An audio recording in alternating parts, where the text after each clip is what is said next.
बोलते हैं तो औरों की बात क्या। विरोधी संग पतन, उपासक सावधान, ये प्रेम का मार्ग है। विरोधी संग से बहुत बचना चाहिए। जैसा संग होता है वैसा रंग चढ़ने लगता है। भक्त को भगवान के स्वरूप का ज्ञान, भगवान का दर्शन, भगवान के साथ खेल खेलने का सौभाग्य, तीन बातें जो प्राप्त होती है ये ज्ञानी को नहीं प्राप्त होती है। भगवान के प्रेम स्वरूप, भगवान का दर्शन, संभाषण और भगवान के साथ खेलना, ये नहीं। ये बड़ी दुर्लभ बात भक्ति से प्राप्त होती, इसलिए सर्वोपरि भक्ति। जो भगवत परायण भक्त है उसमें शरीर और संसार की आसक्ति नहीं रहती। देख लो, शरीर और संसार की आसक्ति नहीं रहती। इस भगवत परायणता के लिए हठ पूर्वक बहुत नाम जपा जाए तब ये जागृत होती भगवत परायणता। हठ पूर्वक शब्द आया है। हठ पूर्वक हमको नाम जप करना बहुत कठिन है। नाम जप करना, बातें बना लेना अलग बात है, नाम जप करना बहुत कठिन है। अगर नाम जप हठ पूर्वक करोगे तो संसार शरीर की आसक्ति नष्ट हो जाएगी, भगवत परायण हो जाओगे, भगवान के तत्व का ज्ञान हो जाएगा, भगवान से प्रेम हो जाएगा, भगवान का साक्षात्कार हो जाएगा, भगवान से वार्ता होगी, भगवान के साथ खेलोगे।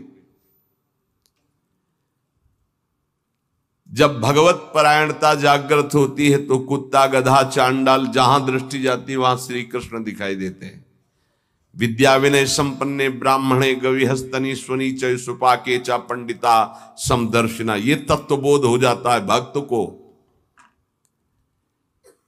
क्योंकि उसकी दृष्टि भगवत स्वरूप हो गई तो पूरी सृष्टि भगवत स्वरूप हो गई। किसकी? जो हठ पूर्वक नाम जप करता है। हठ पूर्वक मतलब स्वाद नहीं मिल रहा, कोई रुचि नहीं, पर गुरुदेव ने कहा इसलिए मुझे जप करना ही है।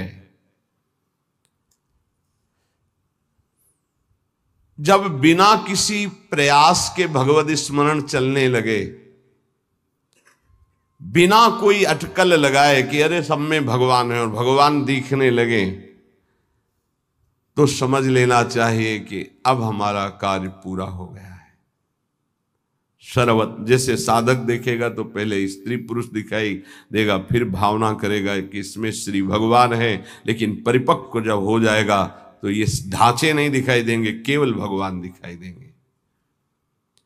साधक हठ पूर्वक भजन करता है, लेकिन जब परिपक्व अवस्था आती है तो भजन करना, सोचो कितना आनंद होगा। भजन करना नहीं पड़ रहा, स्वाभाविक भजन हो रहा है, स्वाभाविक स्मरण हो रहा है। देखो, जल जड़ है, जल तत्व जड़ है, पर इस जल में जब रगड़ पैदा की जाती है तो बिजली पैदा हो जाती है। इसी प्रकार जो भक्त इस जड़ जिह्वा में नाम की रगड़ पैदा करते हैं तो इसे आध्यात्मिक अग्नि पैदा हो जाती है। यही सब पापों को भस्म करके, संचित कर्म को भस्म करके ये भगवत प्राप्ति कराती है, ये समस्त विकारों पर विजय प्राप्त कराते हैं। जड़ जिह्वा पे जैसे बिजली घर्षण के द्वारा पैदा होती है, जल में जल का परस्पर घर्षण होता है, उससे बिजली पैदा हो जाती है।